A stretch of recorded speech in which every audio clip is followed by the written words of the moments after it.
बिस्मिल्लाहिर्रहमानिर्रहीम। On behalf of pearl securities एक बार फिर वेलकम करता हूँ जी आपको वेबिनार में। और आप लोग सब लोगों का शुक्रिया अदा करता हूँ, काफ़ी सारे मैसेजेस और दुआओं का। अल्लाह ताला सबको अपने हिफ्ज़ व ईमान में सेहत के साथ रखे जी। क्या करते हैं और टेकटॉक का स्टार्ट करते हैं और थोड़ा रिकैप कर लें अगर तो। टेकटॉक में जो लास्ट वीक हमने डिस्कस किया था उसमें टाइम साइकिल्स एंड बिहेवियर्स की बात की थी। उसके बाद अगर हम पॉइंट टेबल की इंडेक्स के ऊपर बात करें तो 4 पॉइंट्स बेरिश के थे और 4 ही बुलिश के थे। और जो सपोर्ट और रेजिस्टेंस एरिया की अगर बात करें तो हमारे जो सेकंड सपोर्ट एरिया था 46,620, वो पहले टेस्ट हुआ, रिवर्सल आई, फिर अगेन प्रेशर मार्केट में देखा और 46,505 का लो लगाया लास्ट वीक में। और अपर साइड पे अगर देखें तो मार्केट ने 47,387 का हाई लगाया। तो इंडेक्स उसी रेंज में ही परफॉर्म कर रहा है और यही रेंज मार्केट में नज़र आ रही है। इसी तरह ही अगर टॉप पिक्स की बात करें तो ज़्यादातर हमारा एम्फोसिस कैश के ऊपर रहने पे ही हम कह रहे थे, बट अगर कोई ऑप्ट करना चाहते हैं तो इसी तरह ही जो ट्रेड प्लान्स हैं वो, उसमें जो नेट सोल था और जो टीपीएल था, इन दोनों के स्टॉप लॉस हिट हुए हैं। और इसी तरह ही एच कार की अगर बात करें तो एच कार का जो ट्रेड प्लान है इंटैक्ट है। ट्रिपल जीएल का जो है वो एक रेंज में ही रहा, तो उसका ट्रेड प्लान जो है वो ऑब्सलीट हो गया है। मेरा ख्याल है कि उसमें अब नेक्स्ट देखेंगे कि कहीं पर अगर कोई न्यूज़ नजर आएगी तो उसको हम डिस्कस करेंगे। तो ये लास्ट वीक का रिकैप हो गया और अब चलते हैं करंट वीक की तरफ। जो कमिंग वीक है उसके लिए टेक टॉक में देखते हैं फराज हमसे क्या डिस्कस करते हैं। और कुछ सीमेंट स्टॉक्स के ऊपर काफ़ी सारी चीज़ें नज़र देख रहे हैं, कुछ चीज़ों को एवेल्युएट करेंगे, कुछ बैरोमीटर्स को देखेंगे। तो ओवर टू फराज। जी अस्सलाम वालेकुम सर। जी। अच्छा, टेक टॉक में इंडेक्स के ऊपर हम काफ़ी टाइम से बात करते हुए आ रहे हैं। हमने हर जो हैं इसके पॉइंट्स को देखते हुए आ रहे हैं। बुलिश बाइस भी देखा, बेयरिश बाइस के भी पॉइंट्स देखे। हम अपने पॉइंट्स टेबल में कुछ ना कुछ टेक टॉक के हवाले से लर्निंग पर्पस से के लिए कुछ ना कुछ हम इसमें जो है वो टेक टॉक में नए टॉपिक्स को डिस्कस करते हैं। अच्छा, अब चूंकि इंडेक्स में कुछ खास इतना कुछ बचा नहीं है कि हम उस पे पैटर्न्स या टाइम साइकिल्स या इन चीज़ों को डिस्कस करें, एक रेंज में प्ले हो रहा है। तो इसलिए आज टेक टॉक में हम सेक्टर वाइज देखते हैं। सीमेंट को पहले ऑप्ट किया है हमने कि सीमेंट सेक्टर्स में जो पूरी एक 1.5 साल की रैली थी, अब वो रिट्रेस करके कहाँ पे स्टैंड कर रहे हैं, कौन से स्टॉक्स कितना रिट्रेस हो चुके हैं और कितनी करेक्शन आ गई है, और किसके ऊपर बुलिश डाइवर्जेंसेस बनना शुरू हो गई हैं। ठीक है, तो सबसे पहले स्टार्ट लेते हैं लकी सीमेंट से।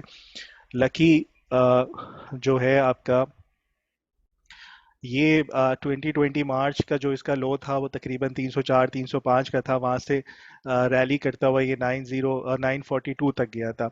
अब जो इसकी पोजीशन है वो तकरीबन 38% के करीब है जो रिट्रेस करेगा। जब 38% की जो इसकी रिट्रेसमेंट के लेवल्स बनते हैं, वो पूरी एक जोन बन रही है, वो 698 से 714 के करीब बन रही है। और इस सपोर्ट जोन को बहुत केयरफुली और क्लोजली वॉच करना है कमिंग वीक में। और यहाँ पे अगर कोई रिस्पेक्ट मिलती है, ग्रीन कैंडल्स बनना शुरू होती हैं, सो स्टॉप लॉस रख के बाय अटेम्प्ट की जा सकती है। लेकिन अगेन ये हम टेक टॉक में डिस्कस कर रहे हैं, हम इन सपोर्ट लेवल्स को एज अ बैरोमीटर करेंगे, ये कोई बाय या सेल कॉल नहीं है। ठीक है, सो यहाँ पे ये वाली सपोर्ट जोन जो आ रही है 700 से 714 तक, ये एक इंपॉर्टेंट सपोर्ट जोन होगी इसके लिए। और इन केस यहीं से बढ़ता है तो 770 एक रेजिस्टेंस लेवल होगा जिसके ऊपर मार्केट जो है आए करेगी। और इसका अगर ब्रेकआउट हुआ या इससे ऊपर ट्रेड करना शुरू हुआ तो ये इसमें कुछ बेहतरी होती हुई नजर आएगी इसके ऊपर। फिर उसके बाद इसमें इंडिकेटर्स में सबसे पहले आरएसआई को अगर देखें, इसमें बुलिश डाइवर्जेंस आपकी बनना शुरू हो गई है। ये एक अच्छा पॉजिटिव साइन है। ठीक है, और दूसरी एक और इसमें बुलिश डाइवर्जेंस आपकी वॉल्यूम्स के ऊपर बनना शुरू हो चुकी है। जो वॉल्यूम्स को अगर आप देखें, इस इंडिकेटर को, तो इस पे भी आपके शेयर प्राइस टूट रही है और वॉल्यूम्स बढ़ना शुरू हो गए हैं। ये वाइक ऑफ की एक अच्छी बुलिश डाइवर्जेंस इंडिकेशन है, एक अच्छा साइन है लकी सीमेंट के लिए। सो ये अब देखना ये है कि यहाँ पे इन सपोर्ट जोन्स पे रिस्पेक्ट मिलती है, इसको ये सस्टेन करता है, एक्यूमुलेट होता है, और फिर यहाँ से ऊपर 770 को ब्रेक करता है। सो एक इंपॉर्टेंट साइन है। 38% रिट्रेस ऑलमोस्ट हो चुका है अपने हाई से। फिर उसके बाद चिराग सीमेंट को देखें तो ये भी ये पूरे सीमेंट स्टॉक्स में सबसे बेहतर पोजीशन में यूं है कि इसका जो 2020 मार्च से जो लो लगा था वहां से लेके 195 तक का जो हाई था, उस पे इसकी रिट्रेसमेंट अभी तक 23% की अ, हुई है। ठीक है, और अब जो इसका सपोर्ट जोन यहाँ पे डिफाइन होता हुआ लग रहा है वो 150 153 है। कमिंग वीक में इस सपोर्ट जोन पे बहुत नज़र रखनी पड़ेगी। अगर ये बैरोमीटर के तौर पे काम किया जाएगा इस सपोर्ट जोन के ऊपर, अगर ये इससे नीचे जाता है फर्दर स्ट्रगल करेगा, अगर ये यहाँ पे सस्टेन कर जाता है, सो एक मोमेंटम ये होपफुली बना सकता है। और ऊपर का जो लेवल जो इस पे आए करना है वो 167.50 पर है, और इसके ऊपर भी आरएसआई पर बुलिश डाइवर्जेंस बनी हुई है चिराग सीमेंट पे। यहाँ पे ये देखें, प्राइस आपकी नीचे आ रही है, इंडिकेटर आपके नए लोज नहीं लगा रहा। सो ये भी चिराग सीमेंट में भी एक अच्छा साइन है। फिर इसी तरीके से अगर कोहार्ट सीमेंट को देखें तो इसकी जो रिट्रेसमेंट हो गई है तकरीबन अपने हाई से 38% हो चुकी है। 67 के इसका लो था, 267 इसका हाई था, राइट नाउ 38% रिट्रेसमेंट पे खड़ा है। तो इसकी जो सपोर्ट जोन या बैरोमीटर लेवल्स होंगे वो 180 182 के हैं। इसको बहुत क्लोजली वॉच करें। फिर 199.50 से लेके 206 ये एक जोन है, प्रॉपर एक रेजिस्टेंस जोन है। इससे ऊपर ये निकला तो फिर एक होपफुली एक अच्छा बाउंस करता हुआ नजर आ सकता है। इसके ऊपर भी बुलिश डाइवर्जेंस जो है वो बनना शुरू हो चुकी है। प्राइस आपकी नीचे आ रही है, इंडिकेट कर रहा है नए हायर लोस। सो ये भी इस पे एक अच्छा साइन है, 38% की रिट्रेसमेंट के ऊपर है। फिर डीजी सीमेंट को देखें, सबसे ज़्यादा इसमें रिट्रेसमेंट आई हुई है। ये तकरीबन 46 का हाई लगा के 143, राइट नाउ 50% की रिट्रेसमेंट लेवल पर है। मतलब 50% की इसके ऊपर करेक्शन हो चुकी है पूरी रैली में। सो ये इसका जो सपोर्ट जोन जो बहुत इंपॉर्टेंट होगा वो 90.50 से लेके 92 का है। ये लास्ट ईयर 23 अप्रैल का हाई था, जहां पे इससे ब्रेक जो हुआ था वो 3 महीने के बाद जाके हुआ। तो एक इंपॉर्टेंट रेजिस्टेंस सपोर्ट जोन होगी ये। ये फर्स्ट अटेम्प्ट में शायद ब्रेक होना मुश्किल है। अगर ये ब्रेक हो जाए तो फिर ये फर्दर नीचे जाता हुआ लगेगा। बहरहाल इसके ऊपर कोई डाइवर्जेंस नहीं है। सपोर्ट जोन ये वाला जो है इंपॉर्टेंट होगा। 101 102 की रेजिस्टेंस बहुत इंपॉर्टेंट है, और नीचे रिट्रेसमेंट पे 50% पर है। फिर अगर मेपल लीफ सीमेंट को देखें, इसकी जो रिट्रेसमेंट हुई हुई है, करेक्शन है, ये तकरीबन आपकी 38% से ज़्यादा टूट चुका है, यानी 40% के करीब करीब है कहीं। और इसकी जो सपोर्ट जोन बनी हुई है वो 35 से 36 है, बहुत इंपॉर्टेंट लेवल है। इस पे अगर इससे नीचे जाता है फर्दर इसमें प्रेशर कंटिन्यू रहेगा, और इन केस अगर ये यहाँ से बाउंस करता है तो 40.50 की रेजिस्टेंस जो है वो बहुत इंपॉर्टेंट होगी। अब इसमें फिलहाल ना वॉल्यूम्स के ऊपर कोई डाइवर्जेंस है, ना आरएसआई के ऊपर कोई डाइवर्जेंस है। अच्छा, फिर फौजी सीमेंट को देखें, ये सबसे ज़्यादा टूट चुका है अपने हाई से। 11.45 के इसके लोज थे, और वहाँ से रैली करता हुआ 26 7 तक गया था पूरे एक साल 8 9 महीने में। और उसके बाद वहाँ से ये जब से ड्रॉप हो रहा है अब तक इसकी 60% की रिट्रेसमेंट हो चुकी है। और ये बहुत बड़े जोन पर है, 17.9018, ये इसकी बहुत बड़ी सपोर्ट जोन है, जो पिछले 2019 नवंबर से लेके 2020 मई तक इसकी काफ़ी ज़्यादा सिग्निफिकेंस रही है। सो एक बहुत इंपॉर्टेंट सपोर्ट जोन में ये एंटर होने वाला है। और इसके बाद इसकी जो रेजिस्टेंस ऊपर की है 19.60 की है। इससे ऊपर इसको ब्रेक करके सस्टेन करना चाहिए, तो फिर इसमें मोमेंटम बनता हुआ नजर आएगा। इसके ऊपर वॉल्यूम्स पे डाइवर्जेंस है, ये एक अच्छा बुलिश साइन हो सकता है इसके लिए। प्राइस नीचे आ रही है लेकिन वॉल्यूम्स जो हैं इसके इंक्रीज कर गए हैं। सो ये एक अच्छा साइन है, और बहुत बड़े सपोर्ट पर है, सबसे ज़्यादा रिट्रेस कर चुका है।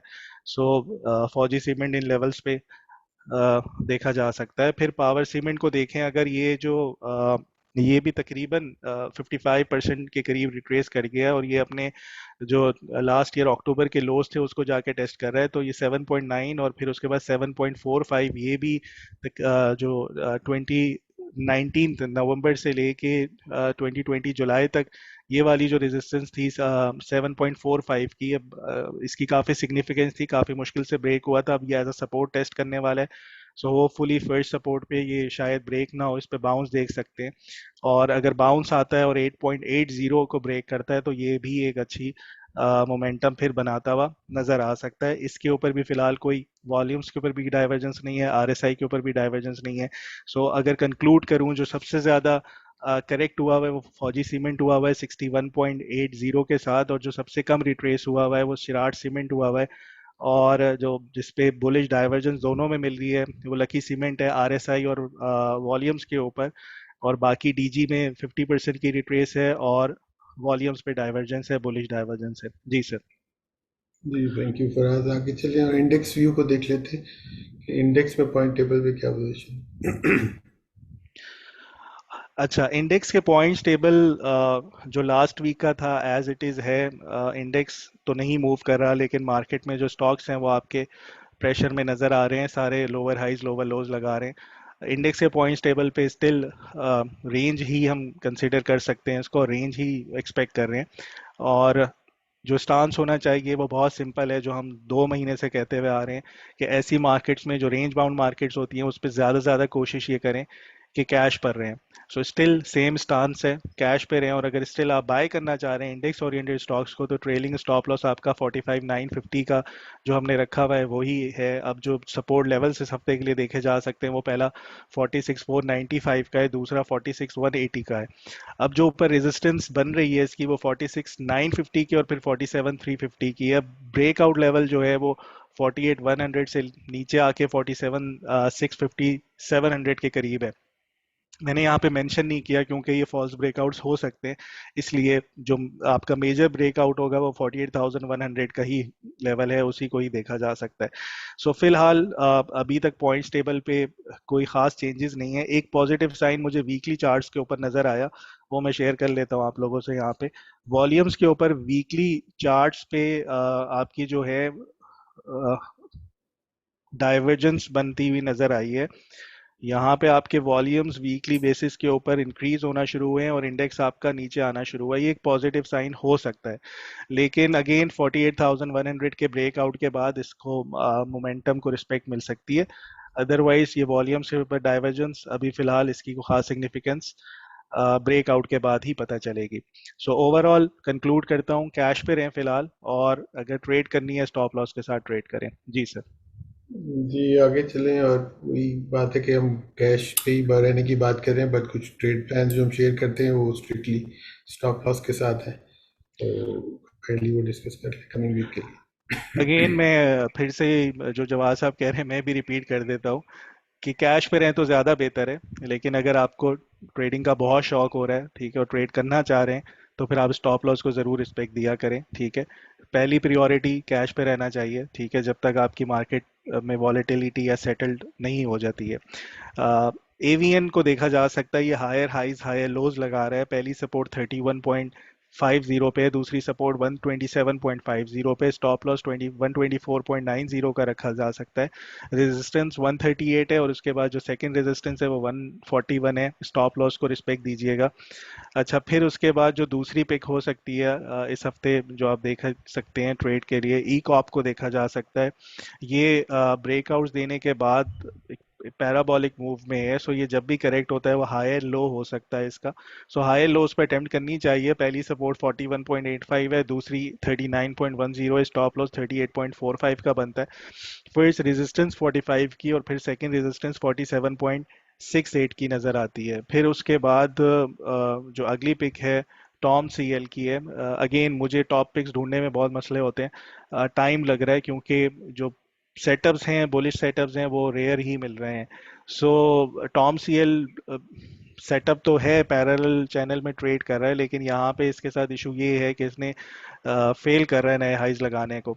सो अगेन जिसने ये ट्रेड लेनी है स्टॉप लॉस के साथ अटेम्प्ट करें। 38.50 37.30 ये दो सपोर्ट लेवल्स बनते हैं। फर्स्ट ओके, जो स्टॉप लॉस है 36.50 का है, फर्स्ट रेजिस्टेंस 41.10 है, सेकंड 42 की रेजिस्टेंस है। वॉलेटाइल है, रेंज में ट्रेड करा रहा है, सो छोटी मोटी ट्रेड्स इसमें हो सकती हैं। अगेन स्टॉप लॉस को रिस्पेक्ट दीजिएगा।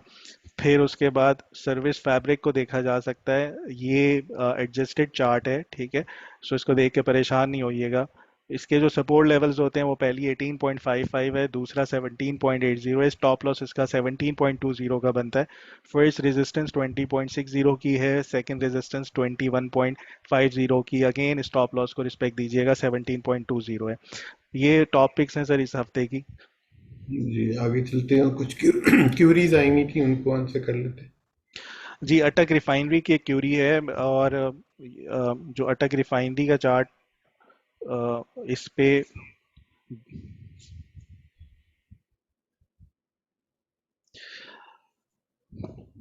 अटक रिफाइनरी जो है ये बहुत बड़ी सपोर्ट लेवल को टेस्ट करने वाला है, 209 210, ये एक इम्पॉर्टेंट सपोर्ट लेवल होगा इसका। और अगर ये ब्रेक करता है तो फिर ये फर्दर प्रेशर में जा सकता है। और अगर यहाँ से बाउंस करता है तो फिर ऊपर आप 223 224 की रेजिस्टेंस पर को आए करें, इससे ऊपर इसको ब्रेक करके सस्टेन कर जाता है तो एक्सपेक्ट कर सकते हैं ये फिर फर्दर 230s में जाके 232 की रेजिस्टेंस को टेस्ट करे। तो 209 210 ये बहुत इंपॉर्टेंट सपोर्ट है, और इस अगर कोई बाय कर रहा है इसको तो 208 207 का स्टॉप लॉस इसका बनता है। फिर जो अगली क्यूरी है वो है टीआरजी की। टीआरजी में ये एक अच्छी मूव नज़र आ रही है, higher highs higher lows trending move में बनता हुआ नज़र आ रहा है। इसकी जो सपोर्ट बन रही है, पहली वो 167.70 पर है, दूसरी 163.80 पे है, फर्स्ट रेजिस्टेंस 183.25 है। इससे ऊपर ही अभी तक क्लोज नहीं हुआ, 183.25 से एक इम्पॉर्टेंट लेवल होगा। और फिर 186.85 इसकी जो हाई लेवल्स हैं, ऑल टाइम हाइज, वो एक रेजिस्टेंस लेवल की तरह से रिएक्ट करेगा। सो ये इन लेवल्स को फॉलो करें। अगर बाय ऑन टिप्स वाली स्ट्रैटेजी पे जा रहे हैं तो इसका स्टॉप लॉस फिर आपका 162 के करीब बनेगा। फिर जी जी एल जो है, इसके दो बड़े अच्छे सपोर्ट लेवल्स हैं। एक पहला 41.95 का है, दूसरा 39.15 का है। सो जब तक ये 39.15 से ऊपर है, अ, इसमें चांस लिया जा सकता है, लेकिन 39.15 जैसे ही ब्रेक करे तो मेरे ख्याल में ये एक सिग्निफिकेंट लेवल होगा जो ब्रेक होगा, और वो उससे नीचे मार्जिनली नीचे कहीं स्टॉप लॉस रखा जा सकता है। ऊपर रेजिस्टेंस 45.20 की है और सेकंड रेजिस्टेंस 47.05 पर आएगी। फिर बाइको जो है, इसकी जो सपोर्ट लेवल्स आ रहे हैं वो पहला 8.75 का है, 8.15 का है। दूसरा सपोर्ट लेवल जो 8.15 वाला है वो बहुत बड़ा लेवल है, इसकी काफ़ी सिग्निफिकेंस है। इस लेवल के ऊपर मेरे ख्याल में अटेम्प्ट कर सकते हैं 7.8 या 7.90 के स्टॉप लॉस से। और अगर ऊपर यहाँ से बढ़ रहा है 9.20 9.4 की रेजिस्टेंस होगी, 9.65 इसका ब्रेकआउट लेवल होगा, एक इम्पॉर्टेंट लेवल है वो। सो उससे ऊपर ट्रेड करता है तो फिर बाइकों में मोमेंटम बन सकता है, ट्रेंडिंग मूव में जा सकता है। फिर उसके बाद यूनिटी जो है, इसका वॉच आउट लेवल बनेगा, ब्रेकआउट लेवल बनेगा 37.60, एक इम्पॉर्टेंट लेवल है। और इससे ऊपर ब्रेक करता है तो अगेन मोमेंटम बनाएगा, नहीं करता तो फिर सेल ऑन स्ट्रेंथ वाली स्ट्रैटेजी पे रहना चाहिए। दो इसने बहुत अच्छी एक मेजर ट्रेंड लाइन सपोर्ट से बाउंस लिया है 34.20 से। देखते हैं 34.20 को सस्टेन करता है नहीं करता, इससे मार्जिनली नीचे स्टॉप लॉस रखा जा सकता है। जो इमीडिएट सपोर्ट आ रही है वो 35.65 की है, और अगर आपका 37.60 ब्रेक करता है तो 39.80 पे जाके इसको ये टेस्ट कर सकता है रेजिस्टेंस लेवल को। पीपीएल की लास्ट क्योरी है, पीपीएल बहुत बड़े सपोर्ट लेवल्स पर है, 76.50 इसका लास्ट ईयर अक्टूबर का लो था, और ये ऑलमोस्ट उस पर ही ट्रेड कर रहा है। 80.40 और 84.40 ये दो इंपॉर्टेंट रेजिस्टेंस है। 80.40 इसका ब्रेकआउट लेवल कंसीडर कर सकते हैं। ये ब्रेक हुआ तो फिर इस सपोर्ट को सिग्निफिकेंस है 76.50 की वो नज़र आएगी। और उसके बाद 76.50 ब्रेक करता है तो फिर 68.50 जो इसका लास्ट ईयर मार्च और अप्रैल का लो था उसको जाके टेस्ट करेगा। जी सर। जी थैंक यू वेरी मच। हमारा ईमेल एड्रेस आपके पास है technicals@pearlsecurities.com। इंशाल्लाह नेक्स्ट वीक दोबारा मुलाकात होती है। कोई भी क्यूरी हो आप उस पर भेज सकते हैं। हमारे ब्रांचेस के एड्रेस हर वेबिनार के एंड में एक साइड की फॉर्म में दिए हुए होते हैं, आप हमारी ब्रांचेस में कांटेक्ट कर सकते हैं, ब्रांच मैनेजर से, ट्रेडर से, या जो भी पॉइंट ऑफ कांटेक्ट आपका फाइल के साथ हो। इस वीक के लिए इतना ही, इंशाल्लाह नेक्स्ट वीक दोबारा मुलाकात होगी। तब तक के लिए thank you very much and अल्लाह हाफिज़।